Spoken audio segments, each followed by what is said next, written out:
விஜய் அரசியலுக்குள் நுழைந்திருக்கிற காலம் ரொம்ப மோசமான காலம். எம்ஜிஆர் நுழைந்த காலத்தை விட, மற்றவர்கள் விஜயகாந்த் நுழைந்த காலத்தை விட இவர் நுழைந்திருக்கிற காலம் படுமோசமான காலம். இவர் வந்ததினால் உடனடியாக நடந்தது சீமான் க்ளோஸ்.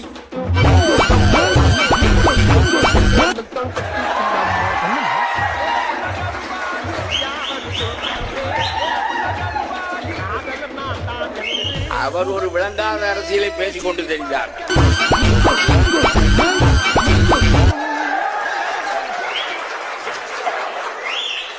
நாளைக்கு தம்பி தம்பி என்று தடவி கொண்டிருப்பார். அப்புறம் ஓ நீ யார் நான் யார்?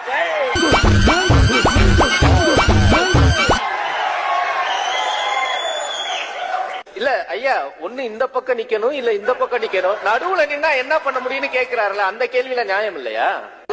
தமிழ் தேசியம் புரியாது, திராவிடமும் புரியாது.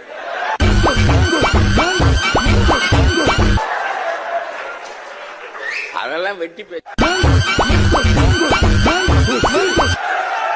இவன் நம்முடைய தாய் வயிற்று பிள்ளைகள், நம்மோடு சேர்ந்து இருக்கட்டும் சேராமல் இருக்கட்டும், தண்ணீர் தரட்டும் தராமல் போகட்டும், அது வேறு.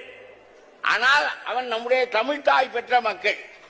ஆகவே அவனை திராவிடன் என்று சொல்லாமல் வேறு எப்படி சொல்வது?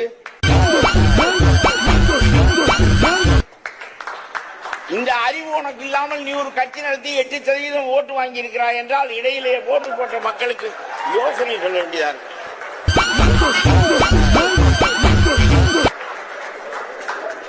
ரொம்ப படுமோசமாக இருக்கிறது.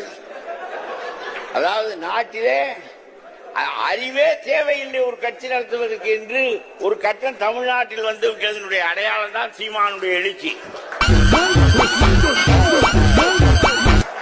சரி, ஒரு நல்ல காரியம் ஒரு வந்த உடனே நடந்து விட்டது, சீமான் க்ளோஸ் ஆகிவிட்டார்.